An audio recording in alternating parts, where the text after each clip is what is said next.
The grounding electrode conductor plays a crucial role in electrical safety, providing a low impedance path for fault current to return to the source. Correct identification and installation are essential for ensuring effective grounding and protection against electrical hazards. The National Electrical Code, or NEC, specifically addresses the identification requirements for grounding electrode conductors. NEC Article 250.113b states that the grounding electrode conductor shall be identified by a continuous green color or green with one or more yellow stripes. This clear and unambiguous identification helps electricians and other qualified personnel quickly distinguish the grounding electrode conductor from other conductors, reducing the risk of accidental disconnection or miswiring. In addition to the NEC, other standards also provide guidance on grounding electrode conductor identification.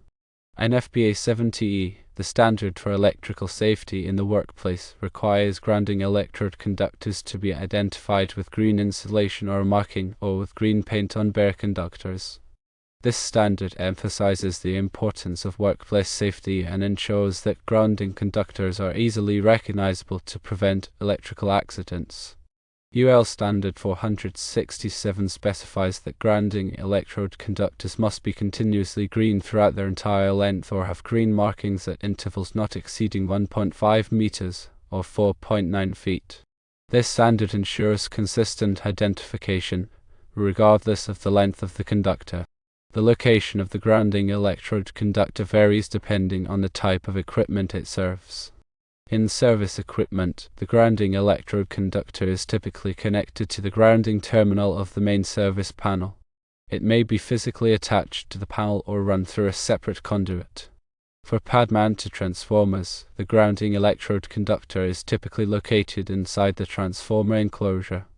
For pole-mounted transformers, the grounding electrode conductor is typically run from the transformer secondary neutral to a ground rod or other grounding electrode. Several additional considerations are important when installing grounding electrode conductors. Firstly, the grounding electrode conductor must be of sufficient size to handle the maximum fault current that is likely to flow through it. The NEC provides tables and guidelines for determining the appropriate conductor size based on the size of the service or transformer. Secondly, the grounding electrode conductor must be protected from physical damage and corrosion. This may involve using conduit, cable trays, or other protective measures to prevent damage from impact, abrasion, or exposure to corrosive environments. Thirdly, in some cases, a grounding electrode system may consist of multiple grounding electrodes connected together by the grounding electrode conductor. This is often done to improve the effectiveness of the grounding system and reduce ground impedance. When installing a grounding electrode system, it is important to ensure that all grounding electrodes are properly bonded together and that the grounding electrode conductor is sized appropriately for the combined current carrying capacity of the electrodes. The purpose of the grounding electrode conductor is to connect the equipment grounding system to a grounding electrode. The grounding electrode is typically a ground rod, ground plate, or other conductive object that is buried in the earth and provides a low impedance path to ground. This connection ensures that the equipment grounding system is effectively grounded, which helps to protect personnel and equipment from electrical hazards. The NEC provides specific requirements for the selection and installation of grounding electrodes. These requirements vary depending on the type of system and the local soil conditions. It is important to consult the NEC and other applicable standards to ensure that the grounding electrode is properly selected and installed. The grounding electrode conductor is an essential component of the electrical system. Its primary function is to provide a low impedance path for fault current to return to the source, thereby tripping the overcurrent protective devices and preventing electrical shock hazards. A grounding electrode conductor, often abbreviated as GEC, connects the service equipment's grounding busbar or neutral point to the grounding electrode system. This system, comprised of elements like ground rods or buried metallic water pipes, establishes a direct electrical connection to the earth. This connection serves multiple critical safety functions. Firstly, it helps stabilize the electrical potential of the system with respect to earth. This means minimizing voltage fluctuations, between the electrical system and the surrounding ground, reducing the risk of electric shock. Secondly, it provides a low impedance path for fault currents. In the event of a fault, such as a short circuit between a live conductor and a grounded metal enclosure, the fault current will flow through the GC to the grounding electrode system and back to the source. This high current flow triggers the overcurrent protection devices, such as circuit breakers or fuses, to quickly disconnect the power supply, preventing equipment damage and, more importantly, mitigating the risk of electrical shock or fire. Thirdly, the GEC plays a role in minimizing electrical noise and interference. By providing a stable ground reference, it helps to reduce unwanted electrical signals that can disrupt the operation of sensitive electronic equipment. The National Electrical Code, specifically Article 250, outlines detailed requirements for grounding and bonding, including the GEC. These requirements cover conductor sizing, material, installation methods, and connection points.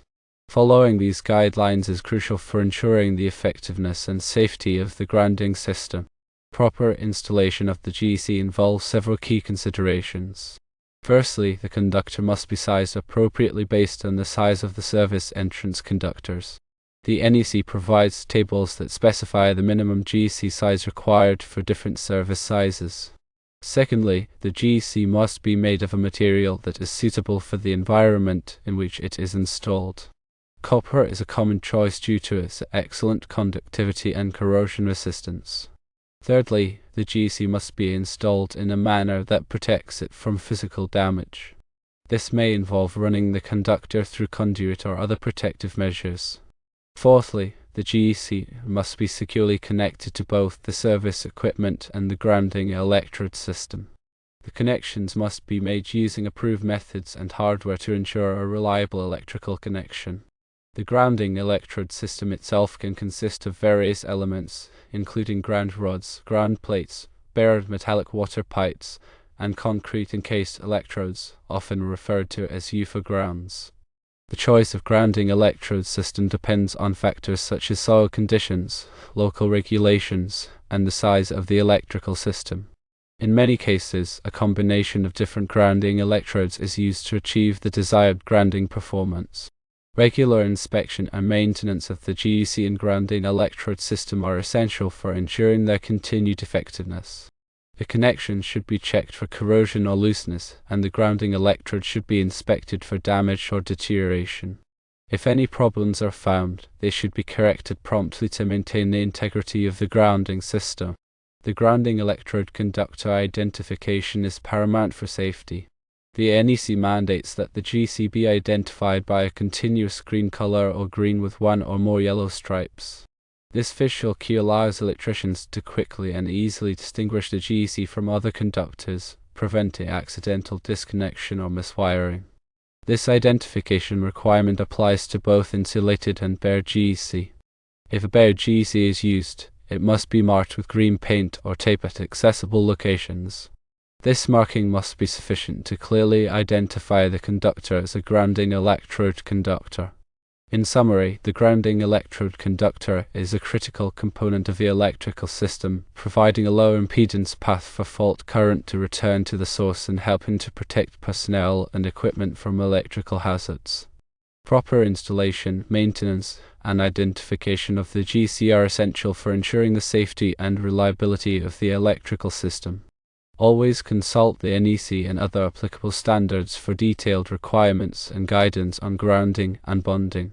The National Electrical Code, or NEC, is a comprehensive set of standards that governs the safe installation of electrical wiring and equipment in the United States.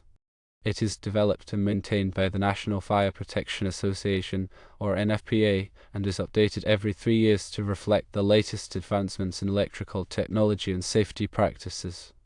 Article 250 of the NEC is dedicated to grounding and bonding, providing detailed requirements for establishing a safe and effective grounding system. This article covers various aspects of grounding, including grounding electrode systems, equipment grounding conductors, and grounding electrode conductors. The grounding electrode system is a network of interconnected grounding electrodes that provide a low impedance path to Earth. This system typically includes ground rods, ground plates, buried metallic water pipes, and concrete encased electrodes. The NEC specifies the minimum requirements for the size, type, and installation of grounding electrodes. The equipment grounding conductor, or EG, is a conductor that connects the non-current carrying metal parts of electrical equipment to the grounding system. This conductor provides a low impedance path for fault current to return to the source, thereby tripping the overcurrent protective devices and preventing electrical shock hazards. The NEC specifies the minimum size and type of EGC required for different types of equipment. The grounding electrode conductor, or GEC, is a conductor that connects the service equipment's grounding busbar or neutral point to the grounding electrode system. This conductor provides a direct connection to earth, helping to stabilize the electrical potential of the system and minimize voltage fluctuations. The NEC specifies the minimum size and type of GEC required for different service sizes. In addition to Article 250, other articles of the NEC also address grounding and bonding requirements. For example, Article 408 covers the grounding of switchboards and panel boards, while Article 430 covers the grounding of motors and motor control equipment. It is important to consult all applicable articles of the NEC to ensure that the electrical system is properly grounded and bonded. Proper grounding and bonding are essential for electrical safety. A properly grounded and bonded electrical system helps to protect personnel and equipment from electrical shock hazards, prevent equipment damage, and minimize electrical noise and interference. Therefore, it is crucial to follow the NEC requirements for grounding and bonding when installing or modifying electrical systems. The information provided is for general guidance only and should not be considered a substitute for professional electrical advice. Always consult a qualified electrician for assistance with electrical installations and repairs. Remember that electrical work can be dangerous, and it is important to take all necessary precautions to protect yourself from electrical shock hazards. Always disconnect the power supply before working on electrical equipment, and use appropriate personal protective equipment such as insulated gloves and safety glasses. If you are not comfortable working on electrical equipment, it is best to hire a qualified electrician to do the work for you. In addition to the NEC, other standards and regulations may also apply to electrical installations. For example, the National Electrical Safety Code, or NEC, covers the installation and maintenance of overhead and underground power lines. Local building codes may also have additional requirements for electrical installations. It is important to be aware of all applicable standards and regulations before starting any electrical work. Electrical safety is a shared responsibility. By following the NEC and other applicable standards, and by taking all necessary precautions, we can help to prevent electrical accidents and protect ourselves and others from electrical hazards. The grounding electrode conductor connects the electrical system to the earth, providing a path for fault currents to safely dissipate. It's typically made of copper or aluminum and must be sized appropriately based on the system's capacity. The NEC outlines specific requirements for grounding electrode conductors, including their size, material, and installation. These requirements are designed to ensure that the grounding system can effectively handle fault currents and protect against electrical shock hazards. The grounding electrode system itself consists of various components, such as ground rods, ground plates, and underground metallic water pipes. These components are interconnected to create a low impedance path to earth, allowing fault currents to flow safely to ground. Proper installation of the grounding electrode system is crucial for its effectiveness. The NEC provides detailed guidelines for installing ground rods, ground plates, and other grounding electrodes. These guidelines cover factors such as electrode depth, spacing, and connection methods. Regular inspection and maintenance of the grounding electrode system are also essential. Over time, corrosion and other factors can degrade the performance of the grounding system. Regular inspections can help identify potential problems early on, allowing for timely repairs and maintenance. The NEC requires periodic testing of the grounding electrode system to ensure its effectiveness. These tests typically involve measuring the impedance of the grounding system to verify that it meets the NEC requirements. In addition to the NEC, Other standards and regulations may also apply to grounding electrode systems. These standards may include local building codes and industry-specific guidelines. It's important to be aware of all applicable standards and regulations before designing and installing a grounding electrode system. Proper grounding is essential for electrical safety. A well-designed and properly installed grounding system can protect against electrical shock hazards, prevent equipment damage, and improve the overall reliability of the electrical system. Therefore, it's crucial to follow the NEC and other applicable standards when designing, installing, and maintaining grounding electrode systems. The NEC provides a framework for ensuring electrical safety, but it's up to qualified electricians and engineers to implement these requirements effectively. By understanding the principles of grounding and following the NEC guidelines, we can create safer electrical systems for our homes, businesses, and communities. The grounding electrode conductor serves as a vital link between the electrical system and the earth, providing a safe path for fault currents. Its proper installation and maintenance are crucial for protecting against electrical hazards and ensuring the reliability of electrical systems. Therefore, it's essential to understand the NEC requirements for grounding electrode conductors and to follow these requirements diligently.